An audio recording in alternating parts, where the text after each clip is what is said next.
kayong lahat saang mansulok ng mundo. Nagbabalik na naman po ang inyong lingkod maganda na sa panibagong sharing video dahil sharing is caring. Subscribe po kayo sa maganda na YouTube channel. And for today's sharing video po, tatalakayin ko po sa inyo ang tungkol sa Affidavit of Support or yung tinatawag nila ngayong Affidavit of Support and Guarantee. Ayan po, sinulat ko po yan dito sa mahiwaga kong whiteboard.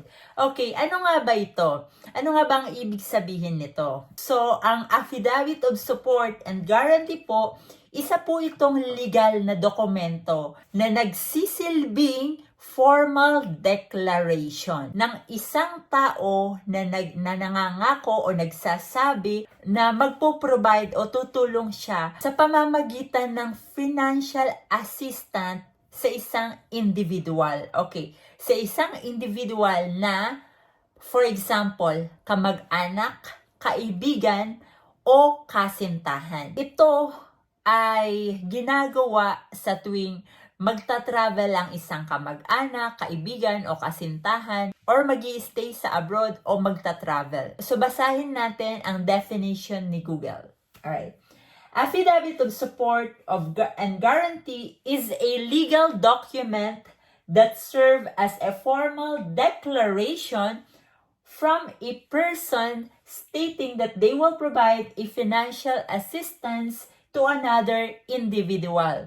So yan po yung sinasabi ko. Another individual means family, relatives, friend, or kasintahan. So ano nga ba yung mga requirements sa Affidavit of Support? So may 4 po tayong requirement ng Affidavit of Support. So yan, isinulat ko dito yung mga requirements. Number 1, sponsors financial documents. Ano nga ba yon? It could be either proof of income ng taong magi-sponsor sa inyo, yung copy ng proof of income niya, bank statement, employment certification from the person providing the support. Okay, number 2, traveler's information. Ayan, traveler's information. Ano nga ba yon? It could be either passport ng traveler, visa, any travel-related document. Number 3, purpose of travel. Okay, yan, purpose of travel. It could be itinerary, flight tickets, and hotel confirmed reservation. And number 4, identification. Ayan, identification. It could be either anything government IDs. Any government IDs for both traveler and the sponsor. Tanungan, saan naman po pwedeng makuha ang Affidavit of Support? 3 sagot dyan at ito ay sinulat ko na rin. Private lawyer, PAO, that means Public Attorney Office, and number 3, online template. Okay, online template. Ayan. Diyan po natin pwedeng makuha ang Affidavit of Support. Ngayon naman, ang katanungan, ano ang proseso? What is the process? Okay, so meron tayong 3 sagot dyan. Tingnan natin yung whiteboard. Number 1 is drafting. Number 2 is notarization.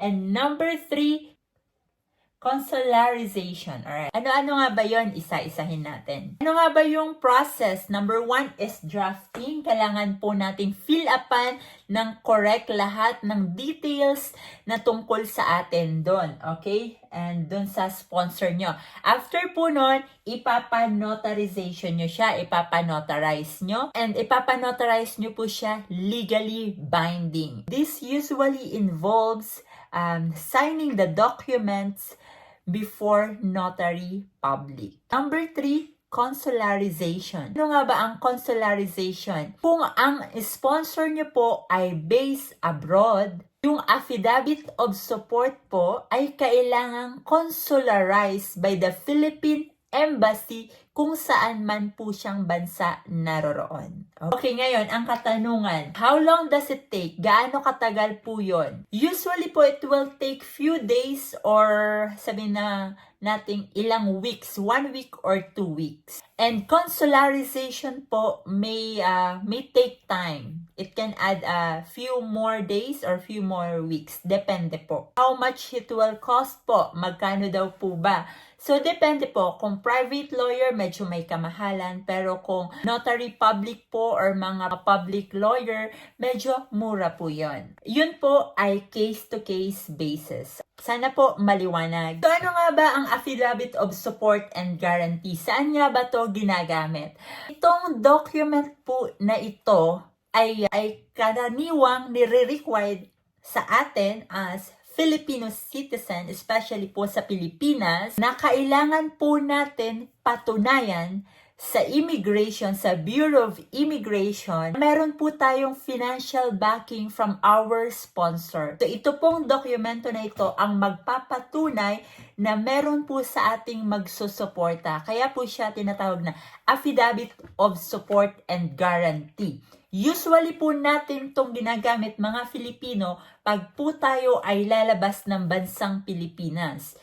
Pagdadaan po tayo sa Philippine Bureau of Immigration. Bakit nga ba hinahanapan tayo ng Affidavit of Support? Bakit nga ba ito chine-check ng Bureau of Immigration sa pag po tayo ay magta-travel palabas ng bansang Pilipinas? Okay, ang Affidavit of Support po ay tinitingnan ng Bureau of Immigration sa lahat po ng passenger bound to international. Ito po ay sa kadahilan ng to stop human trafficking and illegal recruitment. Kaya ito po ay mahigpit na tinitingnan ng ating Philippine Bureau of Immigration. Hindi po natin sila masisisi dahil ito po ay nasa Republic Act 2003. Tingnan po natin yung whiteboard ko. Anti-Human Trafficking Law of 2003, Republic Act 9233. So yan po, sinusunod po nila yung Republic Act ng ating mga Bureau of Immigration. At ito pa, Amended Migrant Workers Act of 2004, Republic Act 100 of 22. So yan po ang dahilan kung bakit lagi itong hinahanap ng ating mga Bureau of Immigration pag po tayo ay lalabas ng ating bansang Pilipinas. And that's it for today's sharing videos. Sana po may napulot po kayo kahit konting impormasyon sa aking sharing video dahil sharing is caring. Subscribe po sa maganda na YouTube channel. Maraming salamat po sa inyong oras at sa panonood. Magkita-kita po ulit tayo sa susunod na sharing video dahil sharing is caring. Salamat po. Paalam!